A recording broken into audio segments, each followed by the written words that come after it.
ప్రతి దానికి సమయం కలదని దేవుడు చెప్తున్నాడు. అదా ఇదా అని ఏది లేదు.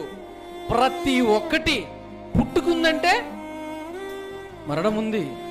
పుట్టేదానికి సమయం కలదు, మరణించేదానికి సమయం కలదు, బాధపడేదానికి సమయం కలదు, సంతోషంగా ఉండడానికి సమయం కలదు, శ్రమ అనుభవించడానికి సమయం కలదు, సంతోషము అనుభవించడానికి సమయం కలదు, రోగం రావడానికి సమయం కలదు, రోగం పోవడానికి సమయం కలదు. చూడండి దేవుడు ఇక్కడ ఎంత కరెక్ట్గా చెప్తున్నాడో. ప్రతి విషయంలో మీరు ఆలోచించండి, సరిగ్గా ఆలోచించండి.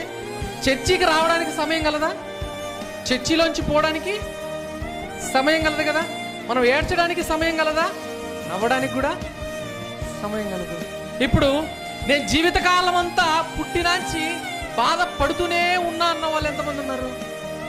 ఎవ్వరు లేరు. లేదు నేను పుట్టినాంచి నవ్వుతూనే ఉన్నా అన్న వాళ్ళు ఎంతమంది ఉన్నారు?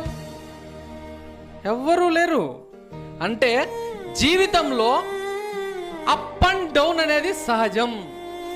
రోడ్డు మీద ప్రతి రోడ్డు స్ట్రైట్గా ఉంటుందా? మలుపు ఉంటుంది, స్ట్రైట్ ఉంటుంది. మంచి రోడ్డు ఉంటుంది, గుంతలుండే రోడ్డు ఉంటుంది, గుంతలు ఉంటాయి, మట్టి రోడ్డు ఉంటాయి, తార్ రోడ్డు, సిమెంట్ రోడ్డు. అంటే ప్రతి ఒక్క దానిలో ప్రతి ఒక్కసారి సమయం కలదు. విత్తనం నాటడానికి సమయం కలదు, ఆ చెట్టును పెరిగి వేయడానికి సమయం కలదు, పడిపోవడానికి సమయం కలదు, లేవడానికి సమయం కలదు. జీవితంలో పడినవాడు పడినట్టే ఎప్పటికీ ఉండడు, లేచి తిరుగుతాడు. లేచి తిరిగి ఉన్నవాడు ఎప్పుడు పడిపోడు అని అనుకునేదానికి లేదు. మరలా ఏం చేస్తాడు? లేచేవాడు పడతాడు, పడేవాడు లేస్తాడు.